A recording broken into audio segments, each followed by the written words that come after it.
ওই শুনছো? হ্যাঁ, তোমাকেই বলছি।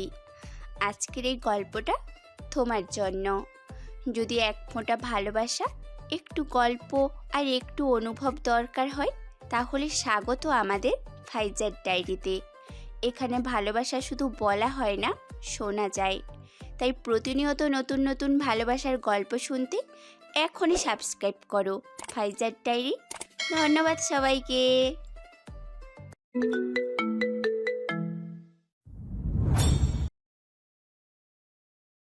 আমাকে বিরক্ত করার চেষ্টা করবে না। আরও এবার হেসে ফেলল, মনে মনে আওড়ালো। হাহ, আপনার সকল কাজের জন্য আপনাকে জ্বালানোর এত বড় সুযোগ হাতছাড়া করি কিভাবে?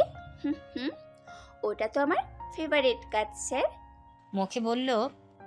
ওকে। নীলের চোখ সরু হয়ে গেল। আমি সিরিয়াস।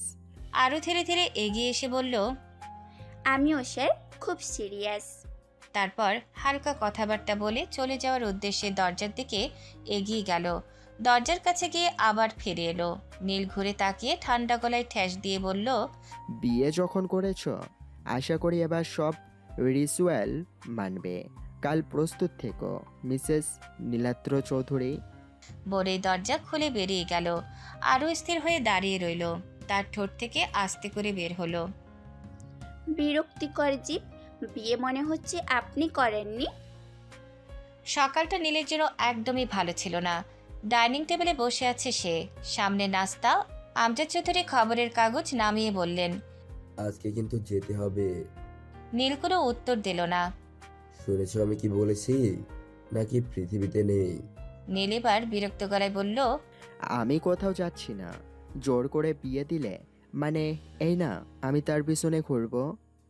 মানে? মানে পরিষ্কার, আমি ওই মেয়েকে আনতে যাচ্ছি না। আমজাদ চৌধুরী ভ্রু কুঁচকালেন। ওই মেয়ে করছো কেন? তোমার ওয়াইফ সেই সম্মান করো। নীল ঠান্ডা হেসে বলল। ওয়াইফ? একটা জেদি বেয়াদব মেয়েকে আমার সাথে বিয়ে দিয়েছ, তাও জোর করে। এখন তুমি বউ বলতে বলছো তাকে? নীলা, বাবা প্লিজ, আমি ওর সাথে সারা জীবন কাটানোর কোনো ইচ্ছে রাখি না। কাল যা হয়েছে সেটা একটা পরিস্থিতি ছিল, তার মানে এই না আমি গিয়ে ওকে নিয়ে আসবো। আমজাদ চৌধুরীর গলা এবার কড়া হয়ে গেল। তোমার ইচ্ছা অনিচ্ছা দিয়ে সব চলবে না। বিয়ে যখন করেছো, দায়িত্ব নিতেই হবে। নীল চেয়ারে হেলান দিয়ে বলল। আমি দায়িত্ব নিচ্ছি, কিন্তু ঠিক তখনই নীলের মা এগিয়ে এলেন। শান্ত করে বললেন। তুই কি বুঝতে পারছিস কি বলছিস? নীল কিছুক্ষণ চুপ করে রইল, তারপর ধীরে বলল। আমি ওকে সহ্য করতে পারবো না। আম্মু, তুমি ওর বিষয়ে জানো না, পুরাই একটা প্যারা। মা একটু হেসে বললেন। আরও কি তোকে সহ্য করতে পারবে? তুইও তো গম্ভীর রক্তটা। সব কিছু এত সহজ না বাবা। মেয়েটাও তো এই বিয়েতে খুশি না। তুই না গেলে ও কি ভাববে? আর বিয়ে যখন হয়েছে তখন এসব আর বলিস না। বিয়ে পবিত্র বন্ধন, এটাকে ধরে রাখিস। ওদিকে আরুর বাসায় সকাল থেকে অদ্ভুত টেনশন। রান্নাবান্নার যেন লহর ছুটেছে। আতিয়া খান বারবার ঘড়ির দিকে তাকাচ্ছেন। এই বুঝি সময় হয়ে গেল। তিনি হয়তো রান্না শেষ করতে পারবেন না। কিছুক্ষণ বাদে তার রান্নাও শেষ হয়ে গেল। তিনি চিন্তিত স্বরে বললেন। এখনো আসছে না কেন?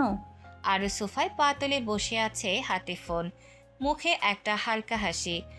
না এলেই তো ভালো। আমি আতিয়া খান তাকিয়ে বললেন। কি বললি শুনতে পাইনি। কিচ্ছু না আম্মু। মনে মনে বলল। না আসলে তো একদম পারফেক্ট। কাল রাতে ভেবে দেখলাম আপনার মতো রাগী মানুষের সাথে বিয়ে অসম্ভব। সময় যাচ্ছে কিন্তু নীল আসছে না। আরাফাত খান ফোন বের করলেন। আমি ফোন করছি, হয়তো কোনো কাজে আটকে গেছে। আরু চট করে উঠে বলল। ফোন করার দরকার নেই। মানে আমি বলতে চাচ্ছি, এত তাড়া কেন আমাকে তাড়ানোর? আতিয়া খান চোখ সরু করে বললেন। তুই কি নীল না আসায় খুশি অরু? আরও দ্রুত মাথা নাড়ল, না তো। কিন্তু তার চোখের কোণের হাসিটা লুকানো গেল না। আরাফাত খান ফোন বের করে বললেন। দাঁড়াও, আমি দেখছি। ডায়াল করার আগে কণ্ঠস্বর ভেসে এলো। কল করতে হবে না আঙ্কেল, আমি এসে গেছি। আরুর যেন অবস্থা যায় যায়। সত্যি তাকে বাড়ি ছেড়ে যেতে হবে। তার ছোট্ট ভাইটাও বাড়িতে নেই। নিশ্চিত তার মা তাকে এই বিয়ের জন্যই নানা বাড়ি পাঠিয়েছিল, যেন বিয়ে ভাঙতে না পারে। নীলের সাথে কুশল বিনিময় করে ডাইনিংয়ে বসলো সবাই। নীলের কোনো আপ্যায়নে ত্রুটি হতে দিলেন না আতিয়া খান। অবশেষে ভাগ্যের পরিহাসে আরুকে বিদায় দিয়ে যেতে হলো খান বাড়ি ছেড়ে চৌধুরী বাড়িতে। রাত প্রায় 9টার কাছাকাছি। সারাদিন নীলকে আসতে দেয়নি আরাফাত খান আর আতিয়া খান। নীলের গাড়ি এসে থামলো চৌধুরী বাড়িতে। তার গাড়ির হর্ন পেয়ে আমজাদ চৌধুরী আর নীলের ছোট ভাই মীর এগিয়ে এলো গাড়ির দিকে। গাড়ি থামতেই আরও নেমে এলো। নীল নেমে চলে যেতে গেলে আমজাদ চৌধুরী আটকে দিলেন, বললেন, একসাথেই যাও, তোমার আম্মু বরণ ভালো নিয়ে অপেক্ষা করছে। নীলের ছোট ভাই মীর এসে কানে কানে ফিসফিস করে বলল। ভাইয়া তুমি বরং ভাবিকে কোলে নাও। বলতে নীল অগ্নি দৃষ্টিতে তাকালো। তা দেখে মীর বলল। বাবা আমি ভেতরে যাচ্ছি। তারপর নীলের দিকে তাকিয়ে আস্তে করে বলল, হ্যাঁ দেখবনি তোমার ছেলে বউকে কোনোদিন কোলে নেয় নাকি। বলে মীর বাড়িতে চলে গেল। পেছনে আমজাদ চৌধুরী নীলকে আরুর সাথে নিয়ে আসতে বলে। তিনিও চলে গেলেন। নীল আরুকে আসতে বলে হাঁটতে থাকলো। বাড়ির ভিতর থেকে কেউ চিৎকার করে বলছে। আমি চোর দেখেছি, এই মাত্র চোর ঢুকেছে বাড়িতে। দরজায় সবাই পৌঁছাতে নীলের মা মোহনা চৌধুরী আমজাদ চৌধুরীকে বললেন, বাড়িতে আমি চোর ঢুকতে দেখেছি এই মাত্র। তোমরা যেই বাইরে গেলে অমনি সুযোগ পেয়ে ঢুকেছে মনে হয়। আমজাদ চৌধুরী বললেন, চোর ঢুকে দেখেছো তো ঢুকতে দিয়েছো কেন? আরে আমি চোরের ছায়া দেখেছি, তাই মনে হলো চোর। বলতে চোখে পড়ল আরুর দিকে। তিনি বরণডালা সাজিয়ে রেখেছিলেন। বড্ড গৃহিণী লোক মোহনা চৌধুরী। আরুকে দেখে বরণ করলেন। তারপর আরুর কাছে দাঁড়িয়ে আরুর মুখ দুহাতের আজলায় নিয়ে বললেন, বাহ, ভারী মিষ্টি দেখতে তো আমার বৌমা, কারো নজর না লাগে। আরও কিছুটা লজ্জায় মাথা নুয়ে নিল। বরণ পর্ব শেষ হতেই মোহনা চৌধুরী আরুকে নীলের রুমে দিয়ে আসলেন।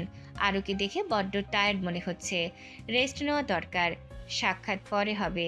আরুকে 3 পিস দিয়ে বললেন ফ্রেশ হয়ে খাবার নীলকে দিয়ে পাঠিয়ে দেবে, খাবার খেয়ে ঘুমিয়ে যেতে। আরু বলল সে এসব 3 পিস পরতে পারে না।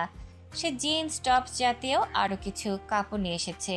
তাই হলো মোহনা চৌধুরী তার লাগেজ দিয়ে যেতেই আরও ফ্রেশ হয়ে একটা অলিভ রঙের টপস আর জিন্স পরে এলো। হঠাৎ কারো নাক ডাকার শব্দ পেয়ে কিছুটা ভরকালো। তবে আশেপাশে কেউ নেই। আরও এদিক ওদিক তাকাতে লাগলো। খোঁজার মাঝেই নীল ঘরে এলো খাবারের প্লেট নিয়ে। আরুকে এমন খোঁজাখুঁজি করতে দেখে খাবারের প্লেট বেডসাইড টেবিলে রেখে বলল, কি? স্যার, আপনার ঘরে মনে হয় চোর ঢুকেছে। চুরি করতে এসে এখন নাক ডেকে ঘুমোচ্ছে। নীল বেশ রাগী আর বিরক্ত কণ্ঠে বলল, এত রাতে রুমের মধ্যে চোর ঢুকেছে ঘরে ঘুমানোর জন্য? তো তোমার সমস্যা কোথায়? সমস্যা নেই, তবে পেলে বলতাম যেন নাক ডেকে না ঘুমায়। আমি শব্দে ঘুমাতে পারি না তো। নীল কি করবে বুঝতে পারছে না। সারাদিন ওই বাড়ি থেকে শুরু করে এই বাড়ি নিজেকে পাগল পাগল লাগছে। এই মেয়ে একদিনের মধ্যে নীলকে পাগল বানিয়ে ছাড়বে, তা নীলের বুঝতে বাকি নেই। নীল কথা আরুকে খেয়ে নিতে বলে খাটের একপাশে আরুর জায়গা রেখে শুয়ে পড়ল। হঠাৎ কেউ বলে উঠল, এই এখানে এত মশা কেন? সঙ্গে সঙ্গে আরু খাটের নিচে উকি দিয়ে দেখল বন্ধু মহলের 3 পাপি খাটের নিচে। কেউ হেডফোন লাগিয়ে গান শুনছে, কেউ বা ফোন সাইলেন্ট করে গেম খেলছে, আর এক দামরা এভাবে নাক দেখে ঘুমাচ্ছিল। তবে উঠে পড়েছে। 3 জন এভাবে আরুর তাকানো দেখে খাটের অপর পাশ দিয়ে বেরোতে চাইল, কিন্তু ততক্ষণে আরুর এভাবে খাটের নিচে উকি দেওয়া দেখে অপর পাশ থেকে নীল উকি দিল। 3 জন এপাশ দিয়ে যেতে গেলে দেখলো আরও ওপাশ দিয়ে যেতে গেলে নীল স্যার। তাও নীলের পাশ দিয়ে বেরোনোই উত্তম। স্যার বকলেও মারবে না, কিন্তু আরও যে কেলানি দিবে এটা 100% শিওর। 3 জনকে নীল বের হতে সাহায্য করলো। ততক্ষণে আরও ভ্রু কুচকে তাকালো। 3 জন নীলের পিছনে পালালো। আরও বলল, তোরা এখানে কেন? দোস্ত বিশ্বাস কর, জাস্ট তোর বাসর দেখতে আসছিলাম, কিন্তু এত দেরি করে যে নীরব ঘুমিয়েই পড়েছে। আরও তাদের দিকে এগিয়ে আসতে গেলেই 3 জন দরজা দিয়ে ধরল দৌড়। আরও এগোতে গিয়েও থেমে গেল। নীল এই মুহূর্তে কি করবে না করবে বুঝতে পারছে না। একে তো একটা ঝামেলা ঘাড়ে, তার উপর ঝামেলার সাথে আরও ঝামেলার বসবাস। পাগলে পাগলে মেলা বেঁধেছে তার জীবনে। আরও নীলের দিকে তাকাতেই বলল, আবার কি? এখন কোনো দুষ্টুমি করলে খবর আছে। খাবার খেয়ে ঘুমিয়ে পড়ো। বলে বেরিয়ে যেতে চাইলে আরও বলল, আপনি কোথায় যাচ্ছেন স্যার? নীল ঘুরে তাকালো না, যেতে যেতে বলল, ঘুমের 12টা বাজিয়ে দিয়েছ। এখন স্টাডি রুম ছাড়া উপায় কি? বইকেই সঙ্গী বানাতে হবে। সকালটা যেন আজ রোদের চাদরে ঢেকে আছে। সূর্যও যেন আজ ধরনীর বুকে তাপ দিতে উঠে পড়ে লেগেছে। সকালে আজ চৌধুরী বাড়িতে কয়েকজন লোকের আগমন। আমজাদ চৌধুরীর কিছু আত্মীয় পরিজন নীলের বউকে দেখতে এসেছে, কিন্তু যাকে দেখতে এসেছে সে কই? নীল সারা রাত স্টাডি রুমে কাটিয়েছে। তার রাতে একবার ঘুমের রেশ কাটলে আর ঘুমাতে পারে না। সকালে আত্মীয়দের কথা স্মরণ হতেই নিজের রুমে চলে গেছে। রুমে গিয়ে বিছানায় চোখ পড়তে দেখলো আরও হাত পা ছড়িয়ে ছিটিয়ে শুয়ে আছে। হঠাৎ কেউ দেখলে ভাববে হয়তো রাতে কোনো জন্তুর সাথে যুদ্ধ সেরেছে। নীল ডাকবে কে ডাকবে না তা নিয়ে দোটানায় পড়ল। এই অবস্থায় ডাকলে লজ্জায় পড়বে ভেবে ডাকলো না। নিচে তোয়ালে নিয়ে ওয়াশরুমে চলে গেল। কিছুক্ষণ পর ওয়াশরুম থেকে শাওয়ার নিয়ে বেরিয়ে এলো। মাথা মুছতে মুছতে ব্যালকনিতে তোয়ালে মেলে দিল। এসে দেখলো আরও উঠে পড়েছে। উঠে জিম ছেড়ে বসে রয়েছে। নীলকে দেখে বিস্ময় হা। এত সকালে কেউ গোসল করে? নীল আরুকে তাকাতে দেখে বলল, কি এভাবে তাকানোর কি আছে? আরু বিছানা ছেড়ে উঠে বসলো। বলল, না মানে এত সকালে কেমনে গোসল করলেন? নীল স্বাভাবিকভাবেই বলল, গিয়ে রেইন শাওয়ারের নিচে দাঁড়িয়ে গোসল করেছি। বলে রুম থেকে বেরিয়ে গেল। আরুর তাতে কি? ভাবনার মাঝেই মোহনা চৌধুরী এসে আরুকে ডাকলো। তিনি অনেক আগে আরুকে ডাকতে চেয়েছেন, কিন্তু নতুন বৌমার ঘরে ছেড়ে থাকতে তিনি আসবেন এটা ভালো দেখায় না। তাই নীল ডাইনিং রুমে যাওয়ার পর আরুকে ডাকছেন। আরু মোহনা চৌধুরীকে দেখে হেসে বলল, আরে আন্টি এসো, কাল তো তোমার সাথে কথাই বলতে পারলাম না। মোহনা চৌধুরী হেসে এগিয়ে এসে বলল, তোমার বুঝি আমার কথা মনে আছে? কেন থাকবে না? তোমাকে আমি বলতে পারি। তা মানলাম আমাকে ভোলনি, কিন্তু নিজের শাশুড়িকে তো ভুলে গেলে। শাশুড়ির শব্দটা শুনে আরুর মুখে কিছুটা লজ্জার আভা ফুটে উঠল। মোহনা চৌধুরী আবার হেসে বললেন, আন্টি বাদ, এখন থেকে আম্মু বলে ডাকবে, কিন্তু আমি আন্টি ফান্টি ডাক শুনতে চাই না। আরুর এবার কিছুটা মনের ভেতরে নতুন অনুভূতি হলো। সে হঠাৎ কাউকে আম্মু বলে ডাকবে, তাও নিজের মনকে শক্ত করে বলল। ঠিক আছে আন্টি। কথা শেষ হওয়ার আগেই মোহনা চৌধুরী বললেন, আবার আন্টি আম্মু বলো। ঠিক আছে আম্মু। শাশুড়ি বৌমার কুশল বিনিময়ের মধ্যেই দরজায় নক করল মীর। বলল, তোমাদের কৌশল বিনিময় শেষ হলে আমি আসবো রুমে। আরুর সাথে সেদিন কার্টুন দেখার সময় মীরের সাথে ভালো সাক্ষাৎ হয়েছে। আরু মীরকে দেখে বলল, আরে এসো, পারমিশন নিতে হবে না। আমার এখনো মরার বয়স হয়নি ভাবি। তোমার বর আমাকে মেরেই ফেলবে পারমিশন না নিয়ে রুমে ঢুকলে। ততক্ষণে মোহনা চৌধুরী বললেন, তোকে যা আনতে আমার রুমে পাঠিয়েছিলাম তা এনেছিস?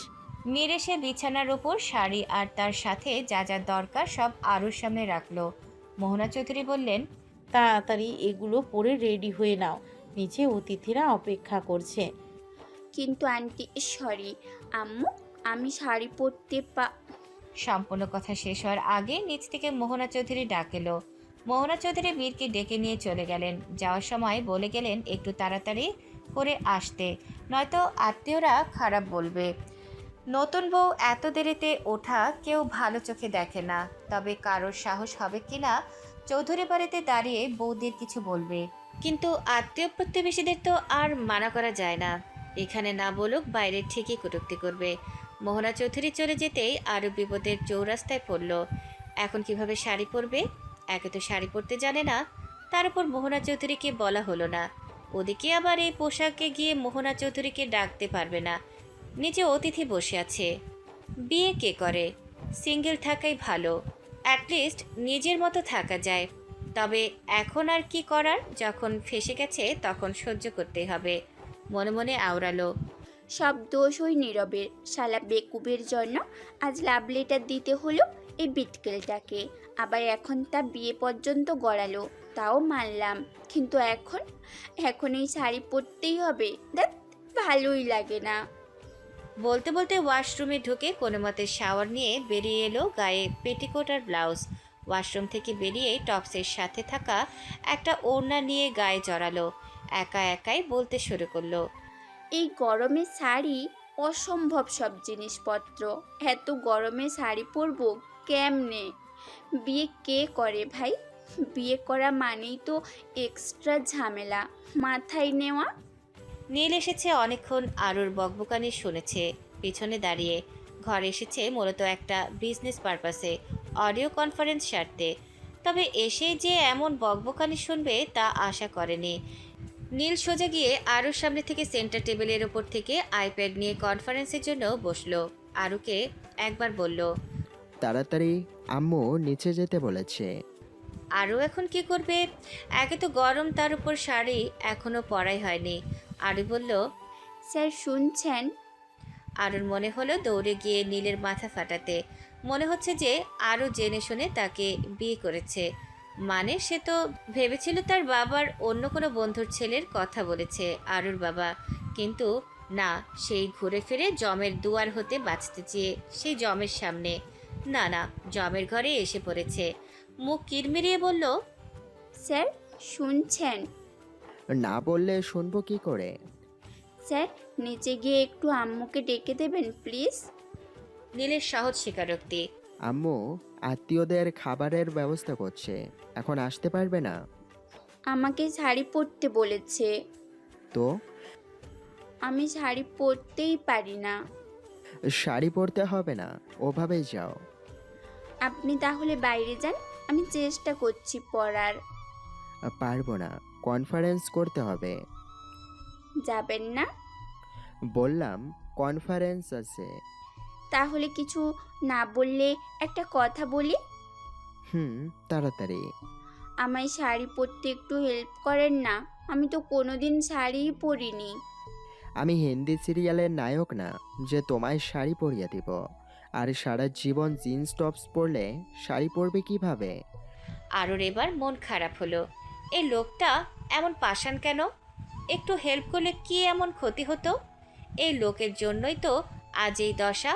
তাও কেমন ব্যবহার! পারলে অন্যদের মতো এরও চোখ মুখ ফাটিয়ে দেবে। আরুর মুখ ফোলানো দেখে নীল আইপ্যাডে রেখে উঠতে গেল। ততক্ষণে অডিও কনফারেন্স চালু হয়েছে। কি করবে? এটা না করলে পরিবারের সম্মান নষ্ট হবে, আরেকটা না করলে বিজনেস লস হবে। তাই আইপ্যাড এক হাতে ধরে আরুর সামনে গিয়ে অন্য হাতে আরুকে বিছানা থেকে ওঠালো। আকস্মিক টানে আরু প্রায় ব্যালেন্স হারিয়ে পড়তে পড়তে পড়ল না। আরু কিছু বলতে চাচ্ছিল, কিন্তু নীল ইশারায় বোঝালো কথা না বলতে। অডিও কনফারেন্স চলছে। আরু মুখ ফুলিয়ে দাঁড়িয়ে থাকলো, কোনো কথা বলল না। নীলের থেকে একটু ভালো ব্যবহার তাই যথেষ্ট। নয়তো যে রাগী মানুষকে জানে কখন মেরে বসে। আরুর ভাবনার মাঝে নীল আরুকে শাড়ি পরাতে থাকলো। তবে নীলের ঠান্ডা হাত অষ্টাদশীর কোমরে পড়তেই কেমন হকচকিয়ে গেল। পেটের মধ্যে প্রজাপতি কেমন দৌড়াতে লাগলো। নীলের মাঝে কোনো ভ্রুক্ষেপ নেই। পাথর মানবের আবার কি? নীল শাড়ির কুচি এক মাথা আরুর হাতে দিয়ে কানের কাছে ঘাড় বাঁকা করে আইপ্যাড রেখে শাড়ির কুচি ধরলো। তবে শাড়ির কুচি আর আইপ্যাড একসাথে কন্ট্রোল করা সম্ভব হচ্ছে না দেখে আরু আইপ্যাড নিজের হাতে নীলের কানের কাছে ধরল। নীল কিয়ৎক্ষণ আরুর দিকে তাকিয়ে আবার শাড়ির কুচিতে মনোযোগ দিল। নীল কুচি ঠিক করে আরুর হাত থেকে আইপ্যাড নিয়ে আরুকে ইশারা করলো কুচি কোমরে গুজে নিতে। আরু অন্যদিকে ঘুরে কুচি গুজে নিল। সব আত্মীয়রা আরুকে দেখে প্রশংসায় পঞ্চমুখ। সবাই আরুকে দেখে বলছিল সে কোনো অপ্সরা থেকে কম না। তবে এ প্রশংসা আরু স্কুল কলেজ ভার্সিটি সব জায়গায় শুনতে অভ্যস্ত। অতিথিরা বিকেলের দিকে চলে গেছে। এখন প্রায় 8টার মতো বাজে। আরও কি করবে বুঝতে না পেরে ঠিক করলো বাইক রাইডিংয়ে যাবে। তবে বাইক আর বাইকে চড়ার জামা কাপড় তো বাবার বাড়িতে কি করা যায়, আর রাইডিংয়ে এখন কেউ যেতে দিবে না। আরও মহল নীরব আশা কেউ এখন যাবে না রাইডিংয়ে। ভাবনার মাঝে দরজায় নক হলো। আরও বলল, এসো। ভাইয়া রুমে। না। মেয়ের দৌড়ে রুমে ঢুকলো, এসে বিছানায় লাফ দিয়ে বসলো। খাট কিছুটা নড়ে উঠলো, আরও ভয় পেয়েও পেল না। খাটে বসেই বলল, ভাবি তোমার কোনো বোন আছে? না, কেন? তাহলে আমার জন্ম কেন হলো? আরও কিছু বলার আগে কেউ পেছন থেকে বলল। ঝাড়ুর বাড়ি খাওয়ার জন্য। পেছনে থাকাতেই দুজনে হতবাক। নীল বইয়ের পাতায় মুখ গুজে কথাটা বলেছে। আরু বলল, আপনি পারমিশন না নিয়ে আমাদের রুমে ঢুকে আমাদের কথা শুনছিলেন কেন? নীল হতবাক। এই মেয়ে বলে কি? এখন নিজের রুমে ঢুকতেও পারমিশন নিতে হবে? মীর আরুর কথায় চুপসে গেছে, কানের কাছে মুখ নিয়ে বলল, ভাবি আমার লায়ন ব্রাদারকে রাখিও না, এক গর্জনে সব তছনছ করে দিবে। ভাইয়া যখন আব্বু আম্মুর সামনে থাকবে তখন বলবা, তাহলে কিছুই বলবে না। নীল ধমকে বলল। মীর, গিয়ে পড়তে বসো। এক দৌড়ে মীর রুম থেকে বেরিয়ে গেল। আরুর দিকে নীল অগ্নির দৃষ্টিতে তাকিয়ে আছে দেখে আরু মিনমিনিয়ে বলল, এভাবে রাগী চোখে তাকালে আমি কিন্তু আম্মুর কাছে বিচার দিব। নীল কি বলবে? এই মেয়ে তো একদিনের ভেতরে মাথায় উঠতে চাচ্ছে। নীল কর্কট গলায় বলল, পড়তে বসো। মানে? পড়তে বসার মানে আছে নাকি? জানতাম না। না মানে পড়তে বসো। আমার বই নেই এখানে। বাবা গিয়ে নিয়ে এসেছে, তাড়াতাড়ি স্টাডি রুমে এসো। বলেই নীল স্টাডি রুমে চলে গেল। আরও কি করবে? যতই সে মারপিট করুক, পড়া নিয়ে যথেষ্ট যত্নশীল। তবে একটা দিন তো পড়া থেকে বিরতি নেওয়াই যায়। কিন্তু না, ছেলের সাথে শ্বশুরও পড়া নিয়ে যথেষ্ট মনোযোগী। কি আর করার? তাই নীলের পিছু পিছু স্টাডি রুমে গেল। নীল একপাশে একটা চেয়ার রেখে নিজে একটাতে বসেছে। আরও এখনও সকালের অলিভ গ্রিন কালারের শাড়ি পরেই আছে। আরও গিয়ে পাশের চেয়ারে বসতেই আরুর শাড়ির আঁচল কিছুটা উঠে ফর্সা উদর দৃশ্যমান। তবে সেদিকে চোখ পড়তেই নীল একটানে শাড়ির আঁচল টেনে পেট ঢেকে দিল। আরও এসব ব্যাপারে উদাসীনতা নীল ভালোই বুঝতে পারছে। ধমক দেওয়া কণ্ঠে বলল, শাড়ি না পাল্টে এসেছো কেন? আপনিই তো তাড়াতাড়ি আসতে বললেন। শাড়ি না পাল্টে আসতে বলেনি। আরও মুখ বাঁকিয়ে বলল, তাহলে স্যার শাড়ি পাল্টে আসি? থাক, এখন পাল্টাতে হবে না, পড়ো। ফেল করলে তো আমাকেই কথা শুনতে হবে। আরও মুখ গোমরা করলো। এই লোকটা শুধু তাকে বকে। আরুর জীবনে প্রথম ভুল মনে হয় বাবার এক কথায় ছেলেকে না দেখে না জেনে নীল স্যারকে বিয়ে করা। আরও তো বিয়ের সময় নীলকে দেখেই মনে ফোন দিয়েছিল। এখন ওটা ট্রাই করতে হবে। ঠিক আছে, আরুর জ্বালায় এমনিতেই নীল আরুকে ডিভোর্স দিবে, নয়তো আরও কয়দিন পর বাবাকে বলে নীলকে ডিভোর্স দিয়ে দিবে। ততদিন স্যারকে না হয় একটু জ্বালিয়ে নেওয়া যাক। ভাবতেই টেবিলে বই খুলে বইয়ের সাথে মুখ লাগিয়ে পড়তে লাগলো। সকলের সকল ব্যস্ততা পেরিয়ে যে যার মতো ছুটছে, মুখে বিষণ্ণতা নিয়েও নিজের গন্তব্যের উদ্দেশ্যে এগিয়ে যাচ্ছে। নীল আপন মনে গাড়ি চালাচ্ছে, যেন তার আশেপাশে কেউ নেই। আরও ছটফট করছে, কারণ সে খানিকক্ষণ কথা না বললে পেট ফাটার উপক্রম হয়। অতিরিক্ত চাঞ্চল্য হওয়ায় আর দুষ্ট প্রকৃতির হওয়ায় ছোট থেকেই এমন আরও। তবে নীল রাগী থাকলেও প্রয়োজন অতিরিক্ত কথা বলা বা শোনা পছন্দ করে না। তবে এখনকার রাগের কারণটা আরও নিজে।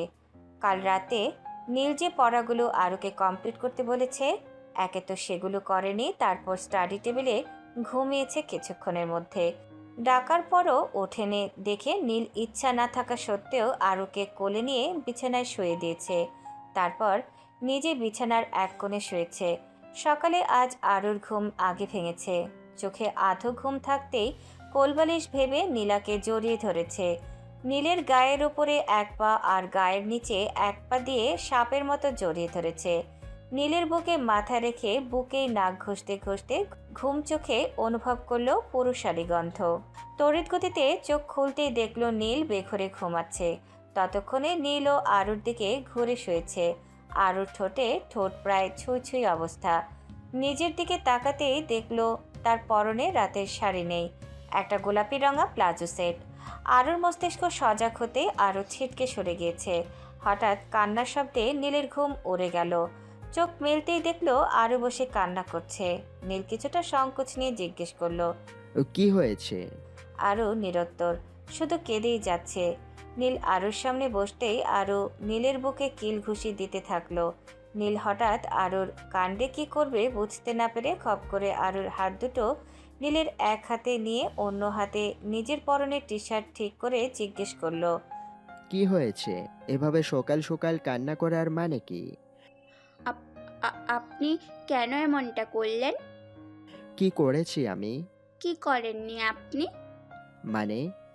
আমার সব শেষ করে এখন বলছে মানে? আরু, ক্লিয়ার করে কথা বলো। আপনি আমাকে বাজেভাবে কেন টাচ করেছেন রাতে? হোয়াট? আমি তোমাকে কখন টাচ করলাম? আপনি আমার সাথে লেগে শুয়েছেন কেন? আপনি একটা ক্যারেক্টারলেস। আমাকে বোকা পেয়ে আপনি... ঠাস করে আরুর গালে থাপ্পড় পড়ল। নীল না চাইতেও আরুর গালে থাপ্পড় মেরেছে। কোনো পুরুষ নিশ্চয়ই তার চরিত্র নিয়ে কথা বললে কাউকে ছেড়ে দিবে না। নীল এক ঝটকায় আরুর হাত ছেড়ে ওয়াশরুমে চলে গেল। যাওয়ার সময় বলে গেল, নীলাদ্র চৌধুরী, যাই হোক, ক্যারেক্টারলেস নয় যে একটা মেয়ের ঘুমের ঘরে সুযোগ নেবে। আরও নিচে নামতে চোখ পড়ল মোহনা চৌধুরীর দিকে। তিনি রান্নাঘরে রান্নার কাজে ব্যস্ত।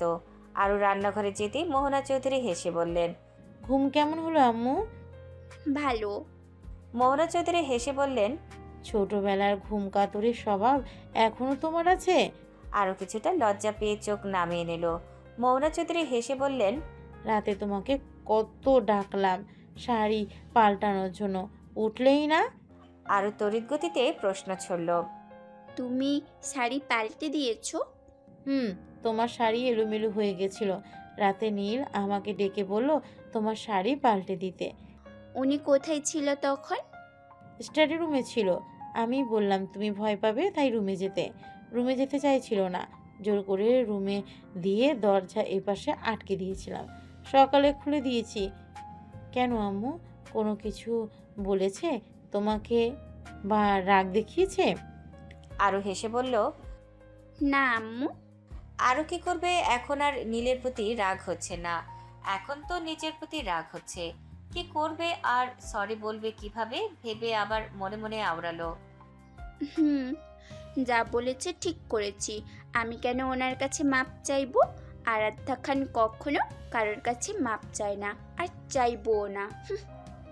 গাড়ি চলছে একাধারে।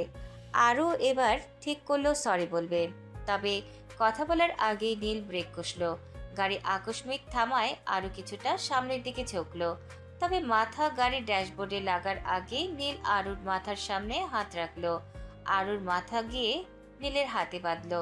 আরু সোজা হতে নীল সামনে চোখ রেখে বলল, সরি গায়ে হাত লাগার জন্য।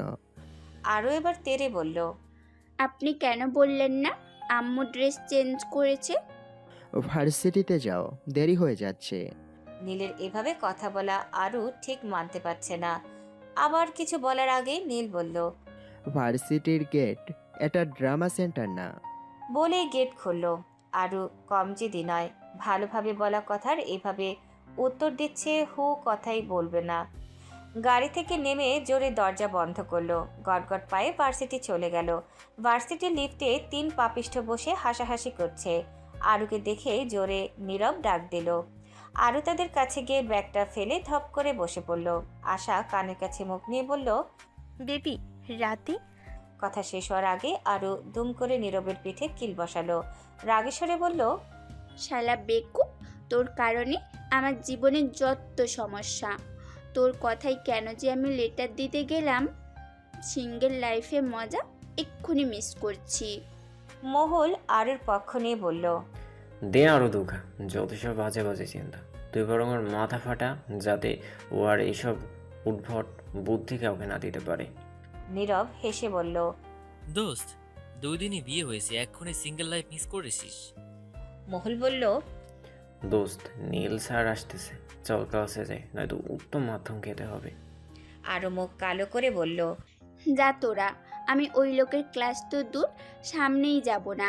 তেরা মার্কা লোক একটা, কোনো কথা সোজা বললে বাঁকা উত্তর দেয়। 4 জনে অবাক চোখে আরুর দিকে তাকিয়ে আছে। দেখে আরু ভ্রু কুচকালো। 4 জন একসাথে বলল, দোস্ত, তোর আবার কবে থেকে অন্যের কথাই মন খারাপ হওয়া শুরু হলো? মানে? নীল স্যারের কথাই মন খারাপ হয়েছে, তা তো বোঝাই যাচ্ছে। জীবনেও। তাহলে ক্লাসে চল। আরও বারবার একই ভুল করে। কেউ তাকে বাজি ধরা সুরে কিছু বললে তা করেই ছাড়ে। আজও তাই নীল ক্লাসে ঢুকেছে 20 মিনিটের মতো। দরজার সামনে দাঁড়াতেই দেখলো নীল অতি মনোযোগে পড়াচ্ছে। আরু বলল, may I coming sir? No. May I coming sir? বললাম না, কানে যায় না। আর ক্লাস শুরু হয়েছে 20 মিনিট আগে। সো বাইরে যাও, তোমাদের জন্য অন্যদের সমস্যা হচ্ছে। সবাই দাঁড়িয়ে থাকলেও আরু হনহনিয়ে সেখান থেকে চলে গেল। নীল আরুর যাওয়ার পানে একবার চেয়ে আবার পড়ায় মনোযোগ দিল। সবার আর কি করার, যেখানে আরু নেই সেখানে তারা কি করবে। আরু দৌড়ে গিয়ে কাউকে কল দিল। কিছুক্ষণের মধ্যেই তখন সেই সালাম দেওয়া ছেলেটা বাইক নিয়ে হাজির হলো। আরু নিজের ব্যাগটা নীলের গাড়ির উপর রেখে বাইকে চড়ে বেরিয়ে গেল। নীল ভার্সিটি থেকে বেরিয়েছে অনেকক্ষণ, তবে গাড়ির উপর আরুর ব্যাগ দেখে এখনও গাড়ির সাথে হেলান দিয়ে দাঁড়িয়ে রয়েছে। তবে এখনও তার দেখা নেই। মহুলকে দেখে নীল ডেকে জিজ্ঞেস করলো, আরু কোথায়? আসলে স্যার আমি জানি না। সত্যি করে বলো, কোথায় আরু?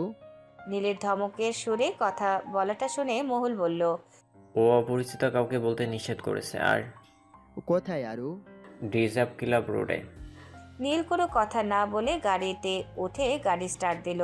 কিছু মুহূর্তে গাড়িটি মহুলের সামনে থেকে নিরুদ্দেশ হলো। সাথে সাথে নীরব এগিয়ে আসলো মহুলের কাছে।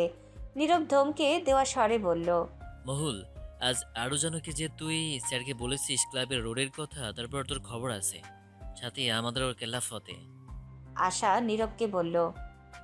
ও কি কিছু না বলে আগে আরুকে ফোন দে। নীরবের কথা অনুযায়ী নীরব আরুকে ফোন দিতে লাগলো। বারবার ফোন বাজা সত্ত্বেও আরু ফোন ধরছে না। তারপর হঠাৎ ফোন সুইচ অফ বলল। নীরবের মুখ কালো হয়ে গেছে। নীরব মহুলকে বাড়ি যেতে বলে সে ডিজার্ট ক্লাব রোডের উদ্দেশ্যে বেরিয়ে পড়ল। নীরব মহুলকে বাড়ি যেতে বলে সে ডিজার্ট ক্লাব রোডের উদ্দেশ্যে বেরিয়ে পড়ল। আরও নিশ্চিত সিফাতকে ক্যালানি দিতে গেছে। ক্যালানি দেওয়ারও দরকার ছিল। ও সিফাত অতিরিক্ত উঠছিল। ডানাকাটা মাস্ট হয়ে গেছে। নীল একটা মেয়েকে দেখে হঠাৎ গাড়িতে ব্রেক কষল। মেয়েটার সামনে একটা ছেলে আধমরা হয়ে পড়ে আছে আর মুখ থেকে রক্ত ঝরছে। কারো নাক ভোতাত, কারো অনসয়গত অবস্থা। মেয়েটা উল্টো ঘুরে দাঁড়িয়ে আছে। রাতের আলোর হালকা আভায় মেয়েটাকে দেখতে পেয়ে কেমন চেনা চেনা লাগছে, তবে নির্দিষ্ট করতে পারছে না। গাড়ি থেকে নামতেই মেয়েটাকে একটা ছেলে বাইক নিয়ে এসে নিয়ে গেল। ততক্ষণে রাত 8টা বাজে। মেয়েটা চলে যেতেই নীলের আরুর কথা স্মরণ হলো, কিন্তু সে অনেক খোঁজাখুঁজির পরও পেল না। কেমন অস্বস্তি অনুভব হচ্ছে। মনে হিজিবিজি ভাবনা মাথায় আসছে। ভাবনার মাঝে ফোন বাজলো। মোহনা চৌধুরী ফোন দিয়েছে। ফোন রিসিভ করতে কর্কট গলায় মোহনা চৌধুরী বললেন, নীল, তুমি কই? আশা করছি এখন তুমি একা নও। বাসায় আরও একা আসছে কেন? আর তুমি কি বলেছ যে ও না খেয়ে ঘুমিয়ে পড়েছে? নীল কি বলবে যার জন্য এত রাতে পাগলের মতো ছুটছে সে বাড়িতে ঘুমিয়ে আছে। নীল পুনরায় বলল, আরু বাড়িতে? না, সবাই তো তোমার মতো রাত করে বাড়িতে ফিরে। বলে ফোন কেটে দিল। নীল আহম্বক বনে গেল। এই শাশুড়ি বৌমা যে যখন পারছে রাগ ঝাড়ছে। নীল বাড়িতে ফিরতে ফিরতে প্রায় 10টা বেজে গেছে। সবাই ঘুমিয়ে পড়েছে। বাড়ির এক্সট্রা চাবি ছিল নীলের কাছে, সেটা দিয়েই বাড়িতে ঢুকলো।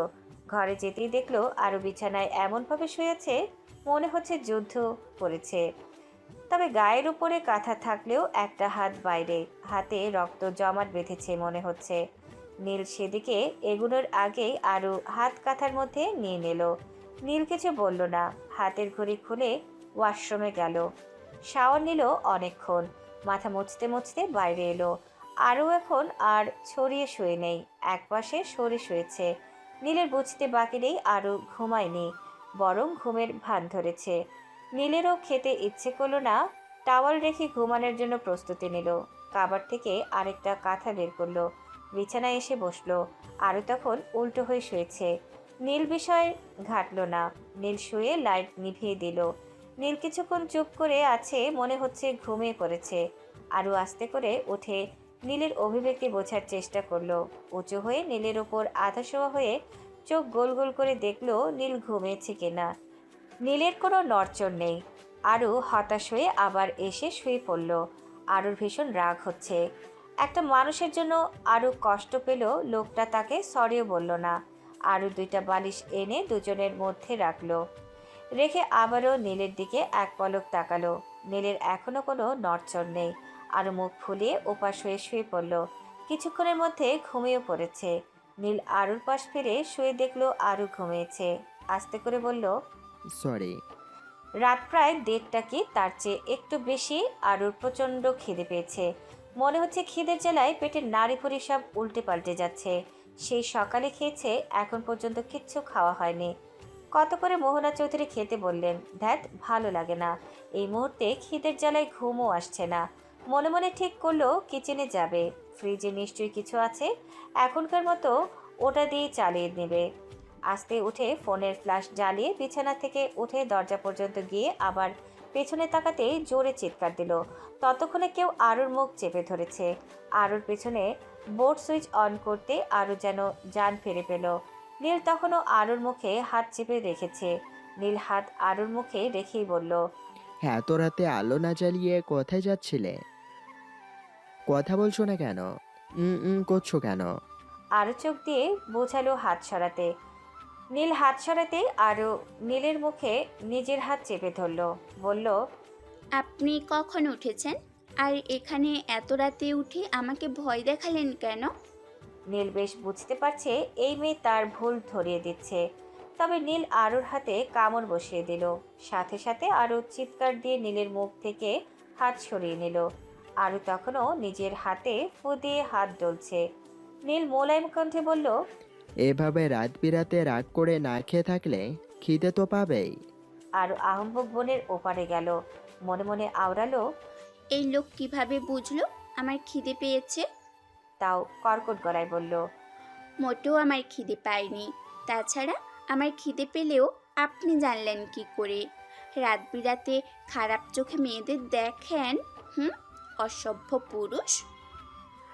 রাত বিরাতে যদি কারো পেটের থেকে খিদের গুগানো আসে, তাহলে না জানা আর কি আছে? যেভাবে লোকের পেটে খিদের শব্দ আসছে, তাতে আমি কেন? পাশের বাড়ির কুদ্দুস আঙ্কেলও মনে হয় ঘুম থেকে উঠে পড়েছে। বলে দরজা খুলে বাইরে চলে গেল। আরুর লজ্জার চেয়ে এখন রাগ বেশি হচ্ছে। একে তো সকালে ক্লাসে ঢুকতে দেয়নি, তার জন্য ছেলেমেয়েরা হাসাহাসি করেছে তাকে নিয়ে। যদিও ছেলেগুলোকে উত্তম মধ্যম দিয়েছে সন্ধ্যায়, সাথে সিফাতকে, কিন্তু দোষ তো নীলের। কেন তাকে ক্লাসে ঢুকতে দিল না? আবার এখন তাকে না খেয়ে রাগ করার জন্য খোঁটা দিল। খাবেই না, বিরক্তকর লোক একটা। খানিক বাদে নীল একটা বাটি নুডলস নিয়ে রুমে প্রবেশ করলো। আরও ঘুমিয়ে পড়েছে মনে হচ্ছে। আরুকে আসতে ডাকলো, কিন্তু এই মেয়ে যে ঘুম কাতরে তা সেদিনই ঠিক পেয়েছে। তাই ইচ্ছে করে হরর মুভির ভয়ঙ্কর সিনটা চালালো। কিন্তু এই যে মেয়ে, হরর মুভিতেও কাজ হলো না। অবশেষে সেই জ্বরে ডাকতেই হলো। আরু ঘুম থেকে উঠে বলল, এত জোরে ডাকার কি আছে? আমি মনে হচ্ছে কালা, কানে কম শুনি। আরও সেই কাল সন্ধ্যায় ঘুমিয়েছে আর ওঠেনি। কিচ্ছু খায়নি বলে মোহনা চৌধুরী সকালে চিল্লাচিল্লি করছেন। মূলত চিল্লাচিল্লি নয়, নীলকে ধমকাচ্ছেন। নীল সকালে ঘুম থেকে উঠেছে মোহনা চৌধুরীর জোরে কথা শুনে। নীল উঠে ফ্রেশ হয়ে নিচে এসে সোফায় বসতে মোহনা চৌধুরী নীলকে রাগ দেখাচ্ছেন। রাগে গজগজ করতে করতে বললেন, নিজে তো দিব্যি ঘুরে বেড়াচ্ছ, মেয়েটাকে কষ্ট দেওয়ার মানে কি? মেয়েটা সেই কাল থেকে কিছুই মুখে দেয়নি। নীল কিছু বলতে গেলে মোহনা চৌধুরী বললেন, একদম এক্সকিউজ দিবে না বলে রাখলাম। আমার মেয়েটা না খেয়ে ঘুমিয়েছে।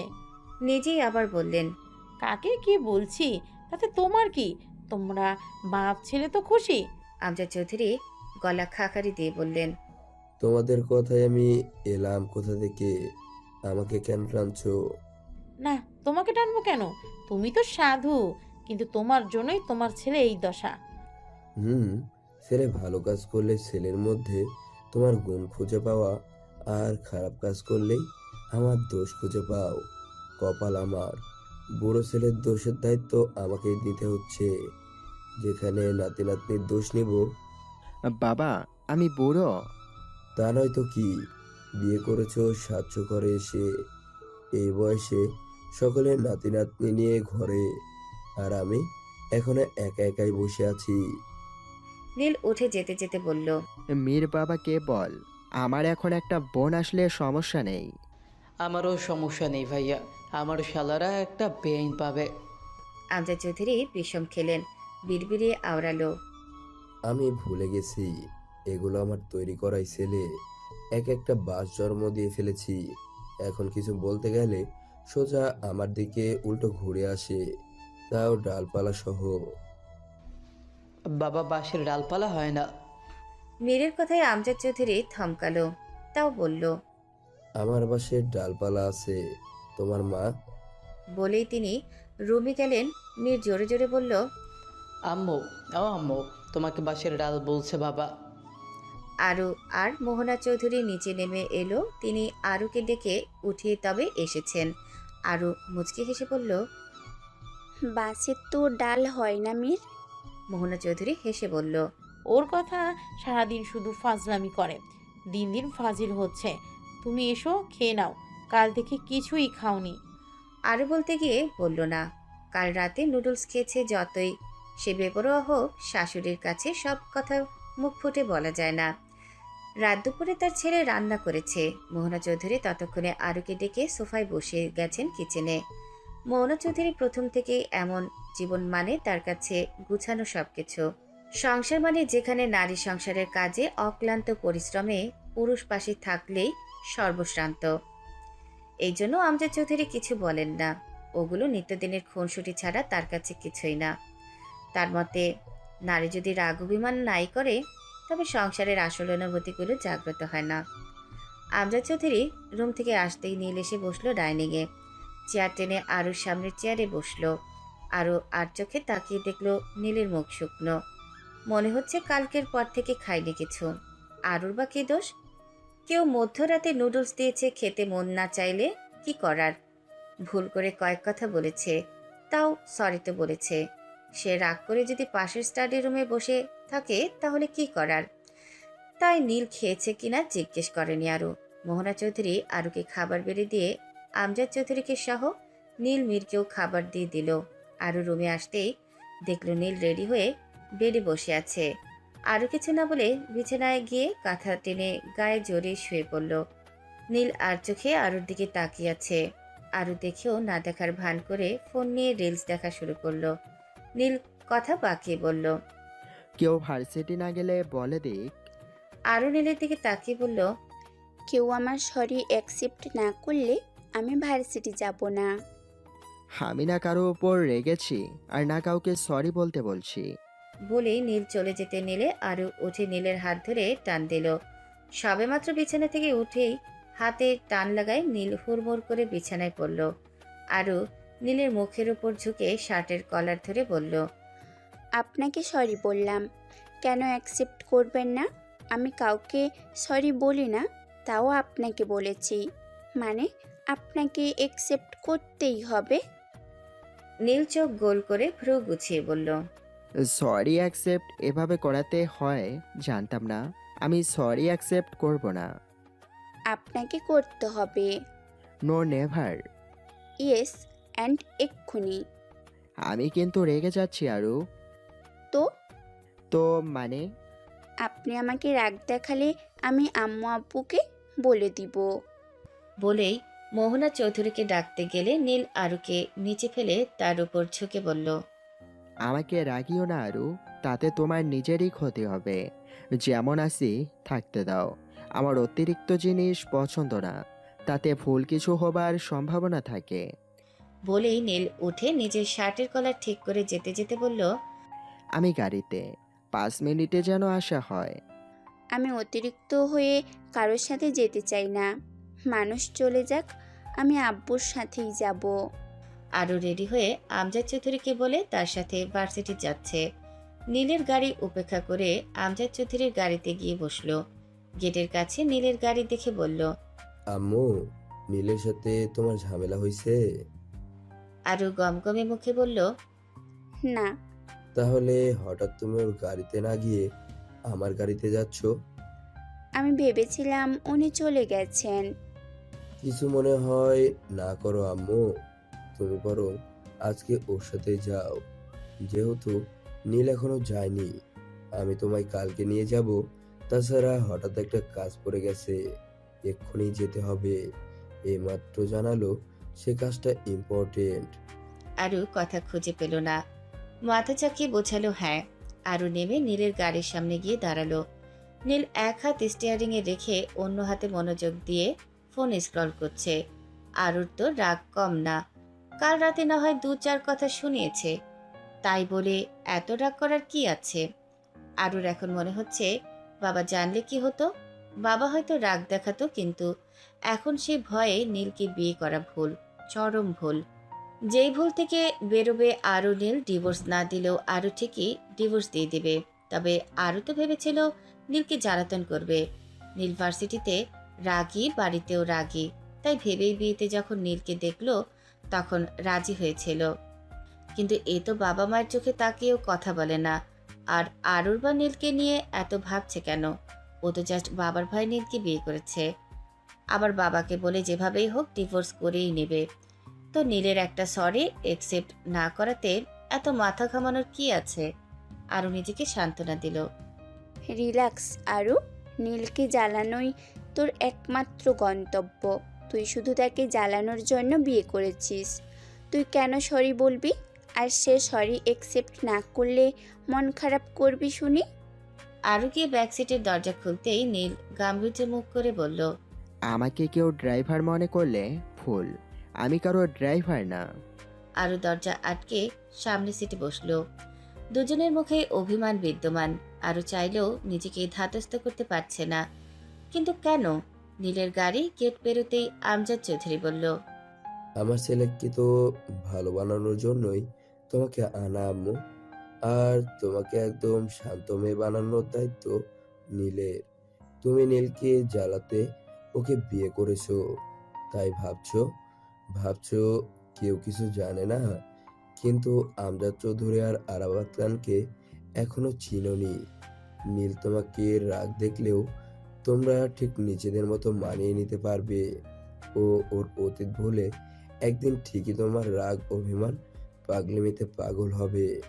আর তুমি নিজে তা করতে বাধ্য করবে, এবং নিজে বাধ্য হয়ে না সচ্চাই নীলের সাথে থাকবে। নীল ভার্সিটি এসে একবারও আরুর সাথে কথা বলেনি। যদিও তারা ভার্সিটিতে হাজব্যান্ড ওয়াইফের মতো কেউ কাউকে ট্রিট করে না, তবে স্টুডেন্টসদের মতো হালকা কথাবার্তা বলে। হঠাৎ সিফাতও বিরক্ত করে না আরুকে। কি হয়েছে কে জানে। নীল লাঞ্চ টাইমে ক্যান্টিনে বসে আছে, সামনে একটা কফির কাপ আর হাতে মোবাইল। যেন সকল মনোযোগ ফোনে। চারপাশে কেউ মারা গেলেও ঠিক পাবে না। আজ আরুর আশায় ঠিক হয়নি। গ্রীষ্মের অতিরিক্ত গরমের মধ্যে কেউ তেমন আসেনি, আর আরুর পাপি ভণ্ডগুলো তো আসেইনি। আরুর একা একা একটু ভালো লাগছে না। এই গরম ভার্সিটিতে আসার চেয়ে ফ্যানের নিচে ঘুমানো ভালো। আরও একটা কোল্ড কফি নিয়ে নীলের সামনের চেয়ারে বসলো। নীলের মনোযোগ এখনো ফোনে সীমাবদ্ধ। আরুর বিষয়টা কেমন যেন লাগলো। নিজের চেয়ার ছেড়ে উঠে নীলের টেবিলে যেতে গিয়েও আশেপাশে লোকজন দেখে থেমে গেল। ততক্ষণে মাথায় শয়তানি বুদ্ধি এলো। ফোন বের করে নীলের নাম্বারে মেসেজ দিল। সরি। মেসেজ দিয়ে এমন ভাব করছে যেন সে কিছুই জানে না। নীল মেসেজ পেতে আরুর দিকে তাকালো। আরও যেন কিছু ঠিক পাচ্ছে না। কফি পান করছে অন্যদিকে তাকিয়ে। আরও চোখ ঘুরিয়ে তাকাতেই নীলের চোখে চোখ পড়ল। মাঝখানে একটা মেয়ে এসে একটা চিরকুট আর সাথে একটা চিঠি আরুর টেবিলে রেখে গেল।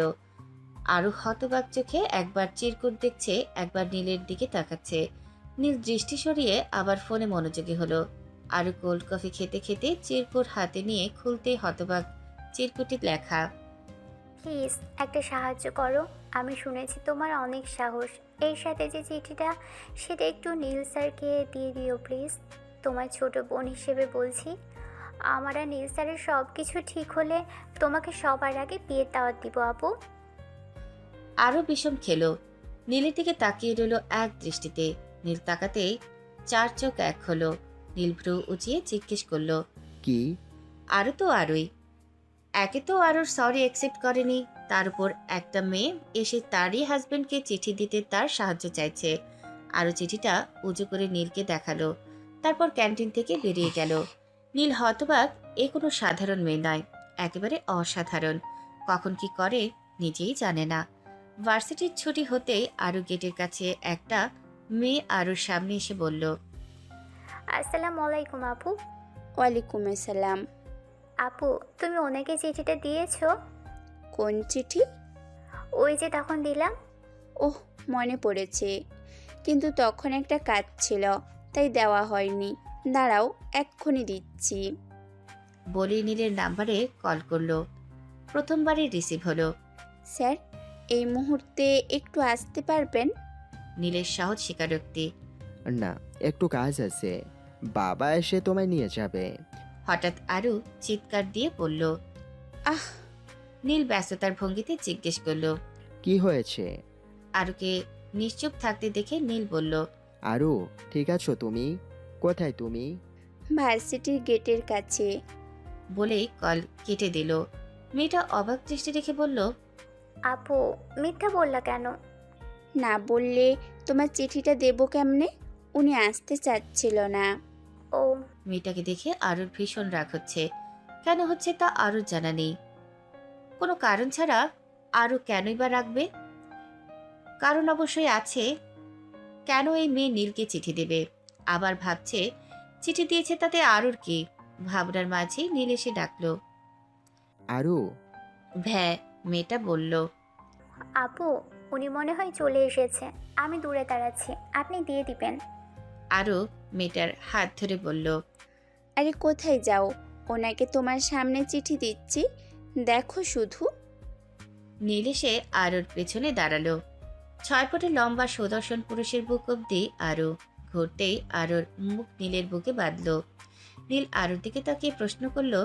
কি হয়েছে? আসলে আমার পা হালকা মুচকে গেছে মনে হয়। কিছু না, এক্ষুনি ঠিক হয়ে যাবে। মেয়েটা অবাক, এইমাত্র ঠিক ছিল, হঠাৎ পা মুচকে গেল।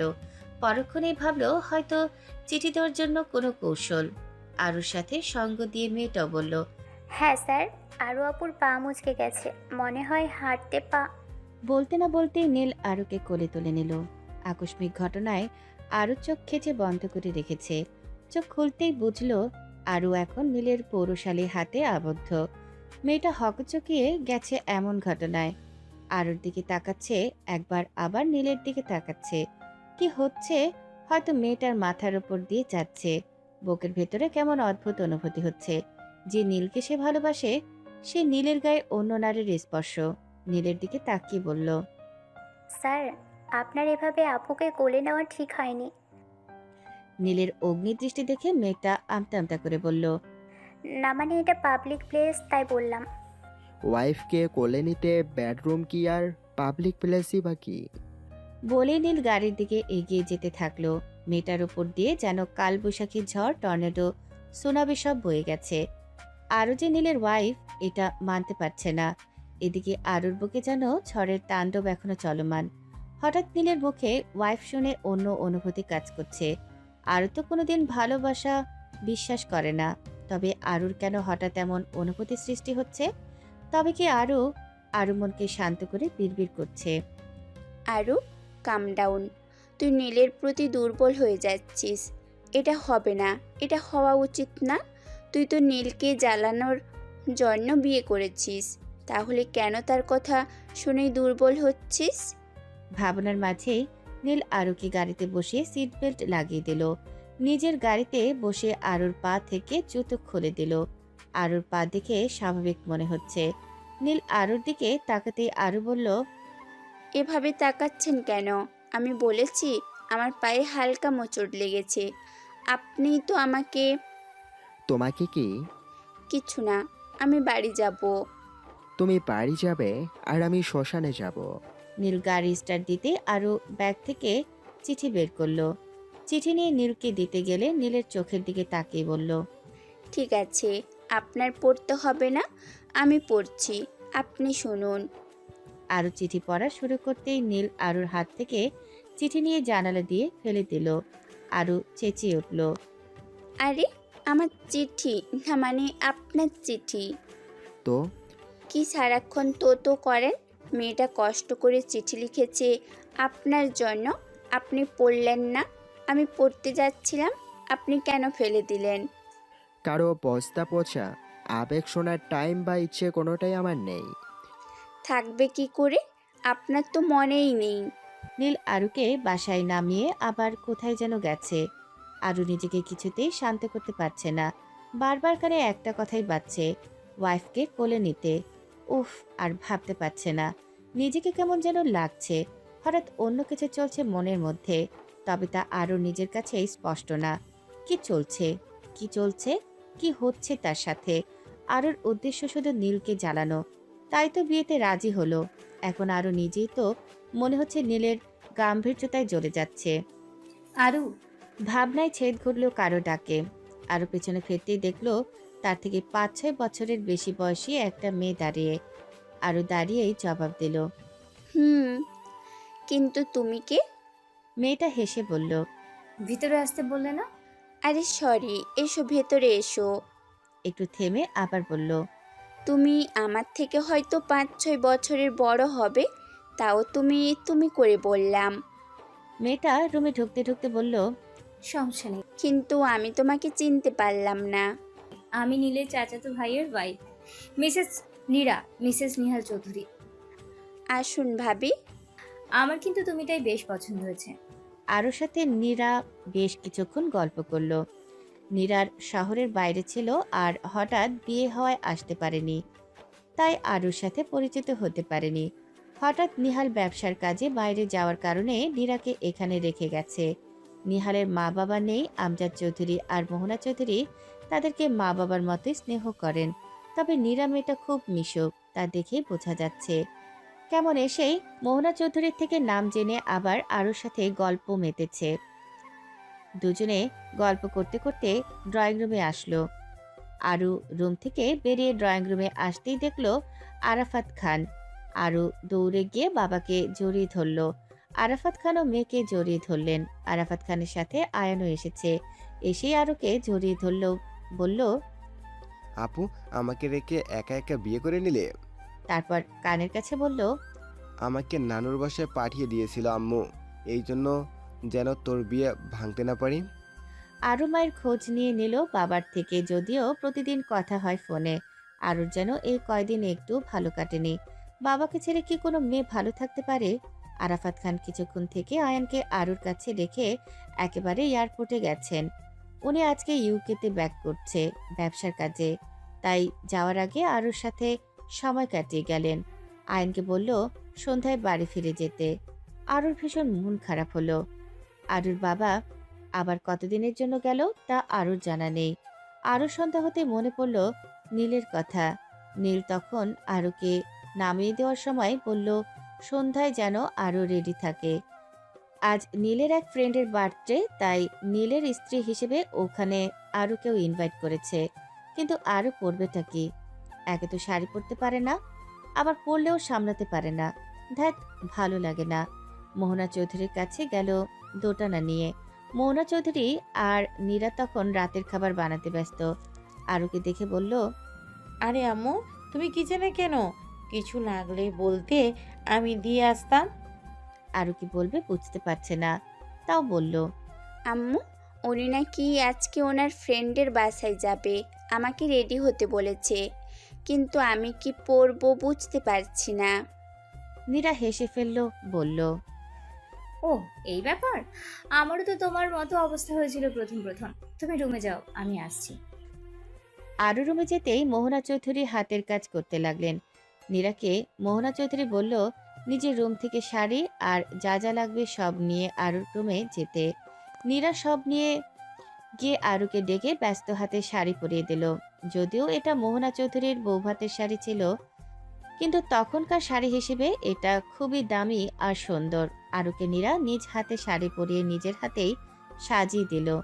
সাজানোর শেষে নীরা আরুর দিকে তাকিয়ে বলল, আরু, তোমাকে কিন্তু অনেক সুন্দর লাগছে। মেয়ে হয়েই ফিদা হয়ে যাচ্ছি।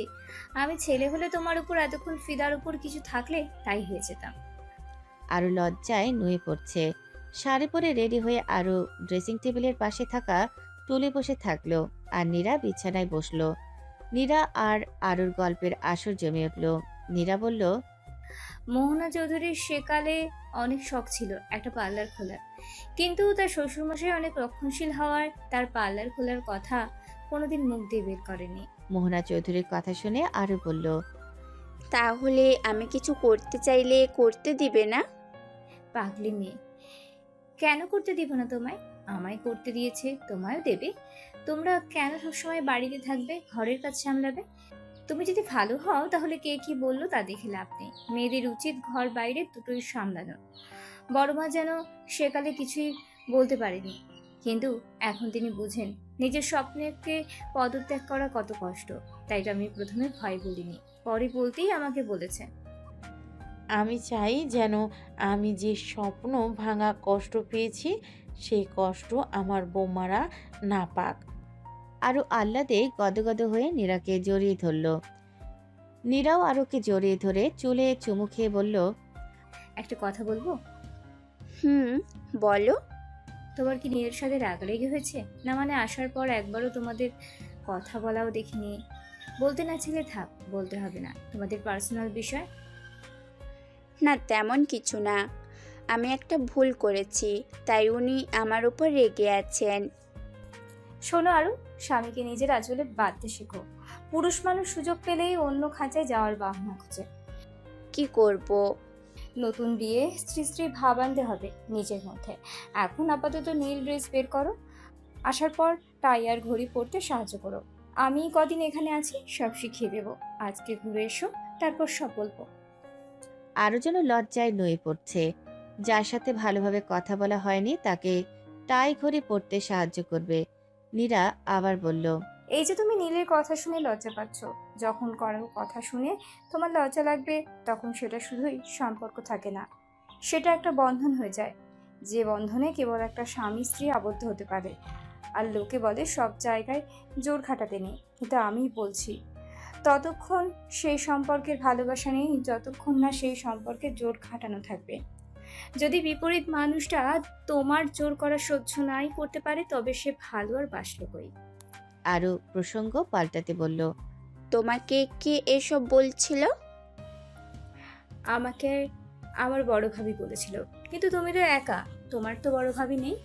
এখন কি করার, তাই আমি তোমাকে বড় যা হিসেবে তোমাকে এসব শেখানোর দায়িত্ব নিলাম। কথার মাঝেই নীল রুমে ঢুকলো। নীরার দিকে তাকিয়ে বলল, কি শেখানোর দায়িত্ব নিচ্ছ ভাবি? আমাদের কথা তোমাকে শুনতে হবে না, তুমি ওকে নিয়ে যাচ্ছ যাও, কিন্তু বড় মা সাবধানে থাকতে বলেছে দুজনকে। বলে নীরা আরুর দিকে তাকিয়ে চোখে কিছু ইশারা করে রুম থেকে বেরিয়ে গেলেন। নীল আরুর দিকে এতক্ষণ না তাকালেও এবার ঠিকই আরুর দিকে চোখ গেল।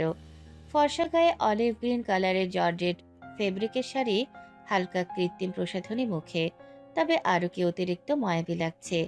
নীল যেন নিজেকে কেমন মাতাল মাতাল লাগছে, কিন্তু নীল যে বড্ড সেলফ কন্ট্রোল একটা মানুষ।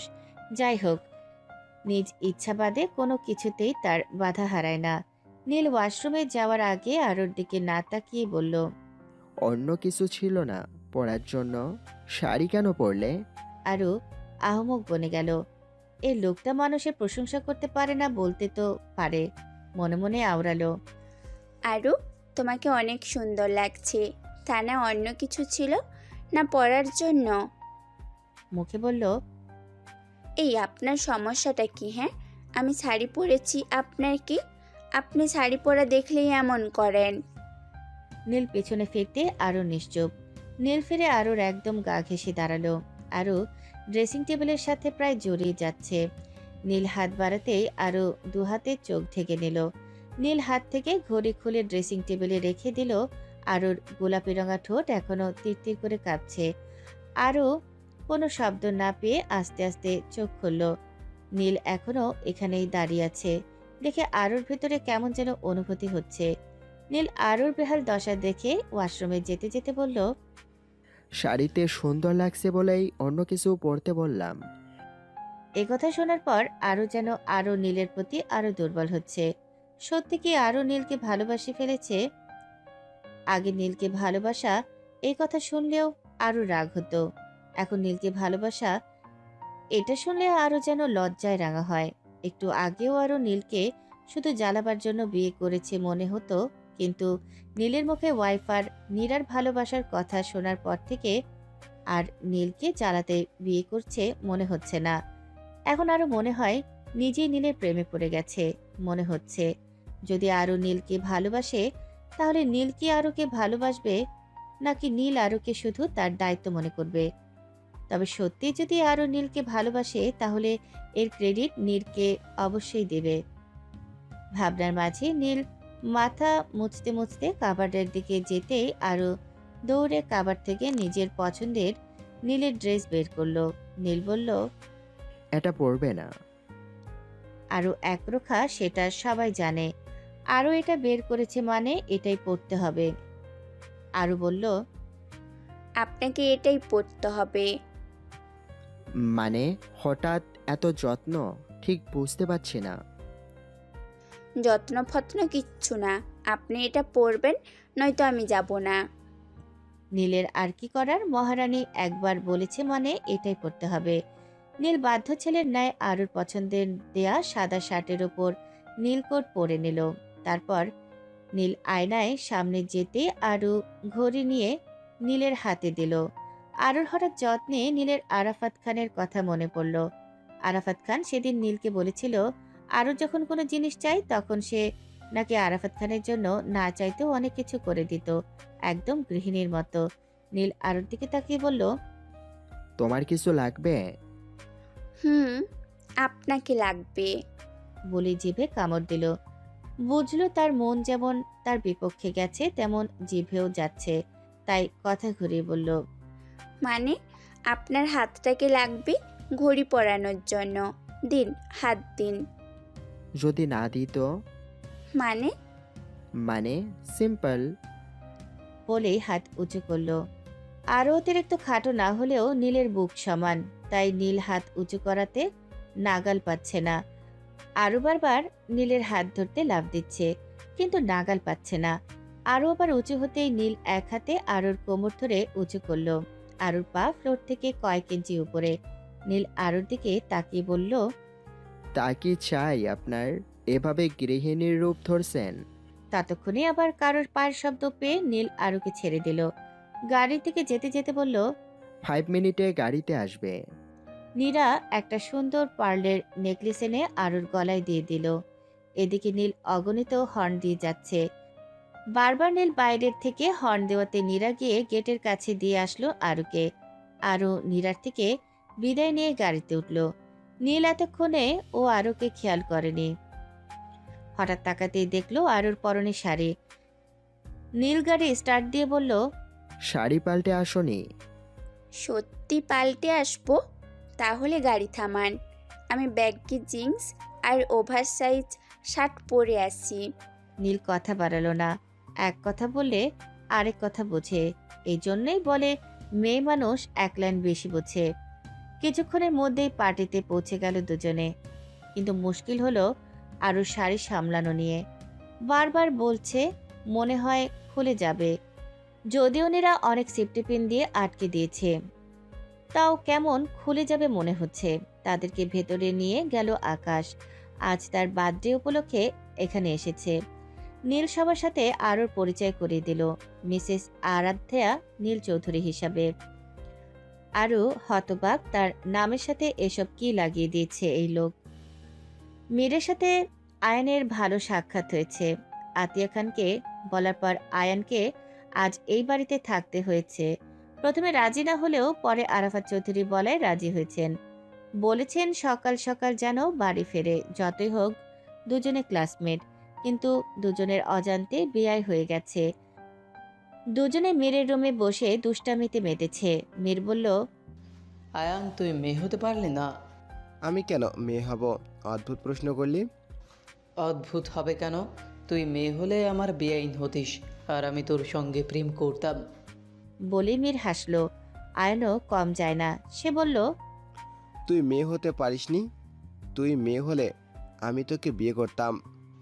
আমি তোর থেকে 2 মাসের বড়। তো তুই তোর থেকে বড় মেয়েকে বিয়ে করতে?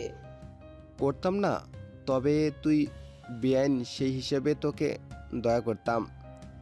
দুজনে অট্ট হাসি দিল। হয়তো এতক্ষণে মনে পড়ল তারা ছেলে হয়েও কি সব কাহিনী বলছে। সময়ের কাটা বড়ই স্বার্থপর, কারো ইচ্ছেতে সে চলে না। তার জন্মলগ্ন থেকেই সে আপন গতিতে চলে। দেখতে দেখতে কেটে গেল 7 দিন। আজ শুক্রবার জন্য নীলও বাসায়।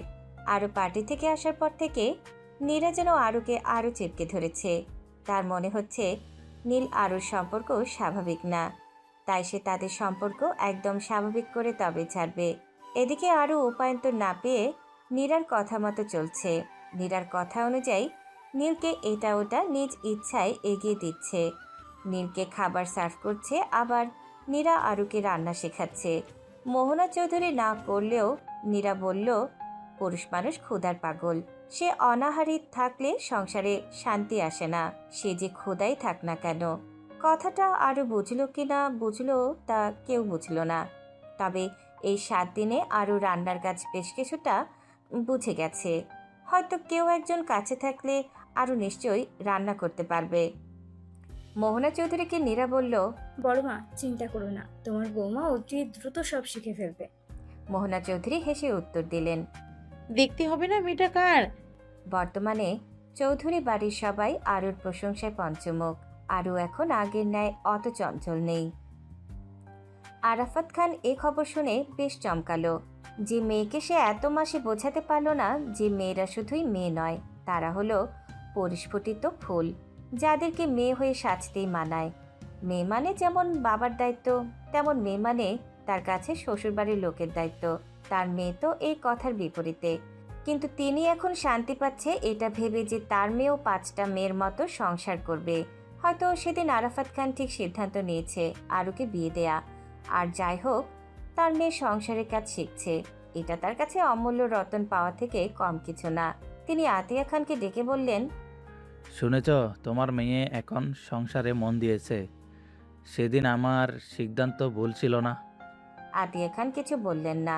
তিনি এমনিতেই কম কথা শোনেননি যে তার মেয়েকে বিয়ে দিল কেন, মেয়ে তার অন্যের বাড়িতে মানিয়ে নিতে পারবে কিনা। চারিদিকে এত কথার মাঝেও আরও কনফিউজড, সে কি নীলকে ভালোবাসে নাকি।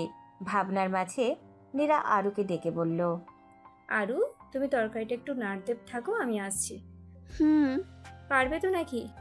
কথা শেষ করতে দিল না আরু, বলল, পারবো।